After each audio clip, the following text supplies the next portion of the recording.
Hello and welcome to Media Rumble. Joining me is Sreenivasan Jain, senior journalist. Sreenivasan Jain, recently you did an interview with uh, the former Chief Justice of India, D.Y. Chandrachud. What was going on in your mind when you were actually doing that interview? First of all, so nice to have a tic-tac with my old friend Shabbir की camera pull out करेगा कि Shabbir किसके साथ tic-tac कर रहा है Sreenivasan Jain के साथ with an old friend. So anyway, very nice to be with you. So look, I think the question really was that Chandrachud has done so many interviews. He is one of the most overexposed members of the high judiciary in this country. So what can we get new from him? And this is what I was discussing, debating with Manisha, News Laundry. So I felt, बहुत हो गया, what new can we get? So she said, no, he's not been properly questioned.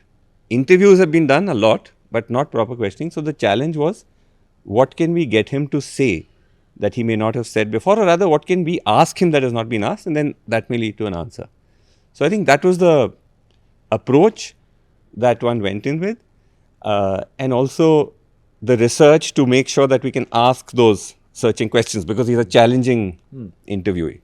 So that's the sort of mindset. Follow-up question is something that's missing. Like others do interviews. Yes. They listen to whatever he says and move on to the next question. Follow-up question is something which is very important. Yeah, the follow-up is important because even in the previous interviews he's done, BBC and so on, a question is asked saying that, listen, you gave the Article 370 verdict, you gave the Ram Janmabhoomi verdict, weren't there problems with those? And he says, no, there wasn't. And then you move on. But here the idea was to actually do an answer tree approach where you can war game like a potential answer, and then how do you counter that? And then, that's the sort of way to do an adversarial interview. And so in that back and forth, when one was actually following up with him and saying that when he said that the Ayodhya verdict is based on law and evidence and not on faith, but then I asked, how do you explain for the fact that, the Hindu parties were committing acts of desecration but you still ruled in their favor? And then, he came up with that now viral answer where he said, what about the original act of desecration? So I think that's something which I didn't anticipate, but I think if you approach an interview like that, you can get answers of that nature. Do you miss being in TV? Because you have done this for a very long time. Like now you're doing it for digital. How does it feel?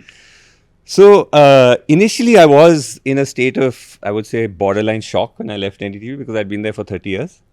So it took a while, but I feel I haven't really moved away because I'm doing a lot of video work with News Laundry, News Minute, and also I'm doing Al Jazeera work, which is actually just a regular mainstream news channel.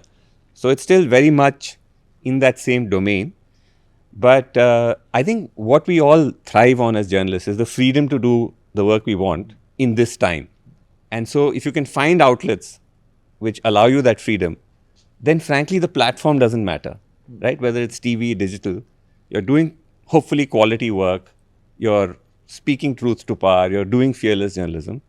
And so I'm in a very happy place. So what, according to you, is the biggest story that the Indian media is missing now in our time? So there are several.